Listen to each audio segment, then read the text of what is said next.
Hello friends, welcome back to my channel. అందరికీ ముందుగా వరలక్ష్మి వ్రతం శుభాకాంక్షలు. ఈ ఇయర్ నేను వరలక్ష్మి వ్రతాన్ని అయితే చాలా బాగా సెలబ్రేట్ చేసుకున్నానండి. ఎంత బాగా సెలబ్రేట్ చేసుకున్నాను, ఇక్కడ నా తల్లిని చూస్తేనే మీకు తెలుస్తుంది కదండి. సో ఇక్కడ నేను నా తల్లిని అయితే ముందు రోజు నైటే అలంకరించుకున్నానండి. కలసాన్ని మాత్రం అదే రోజు పీటకు పసుపు రాసి బట్టలు పెట్టుకొని కలసాన్ని పెట్టుకున్నానండి. సో నేను కొనుక్కున్న కాసు గాజు కూడా వాటి మీద పెట్టానండి.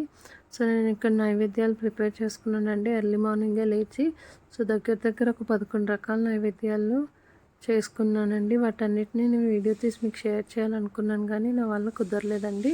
సో మార్నింగ్ పూజ అయినాక ఇలా మేము ఫొటోస్ దిగామండి. సో ఇక్కడ మా బాబుని దిగమంటే కొంచెం వాడు చిరాగ్గా ఫేస్ పెట్టాడండి. సో ఇది నా అవుట్ఫిట్ అండి. ఎలా ఉందో కమెంట్ సెక్షన్లో కమెంట్ చేయండి. సో ఇక్కడ నా వరలక్ష్మీదేవికి వేసిన శారీ కానీ ఆర్నమెంట్స్ కానీ వాటి గురించి ఎవరికైనా కావాలంటే కమెంట్ సెక్షన్లో నాకు కమెంట్ చేయనండి. సో అలాగే నేను ఒక చిన్న లాగ్ కూడా చేసి పెడతాను వాటి డీటెయిల్స్. సో ఇంకా ప్రతి ఇయర్ నాకు ఇంతే ఓపికతో ఈ పూజను చేసుకునే ఒక ధైర్యాన్ని నాకు ఆ తల్లి ప్రసాదించాలని నేను కోరుకుంటున్నానండి. సో అలాగే మీకు మాకు అందరికీ కూడా ఆ ఆశీస్సులు ఉండాలని మనస్ఫూర్తిగా కోరుకుంటున్నానండి.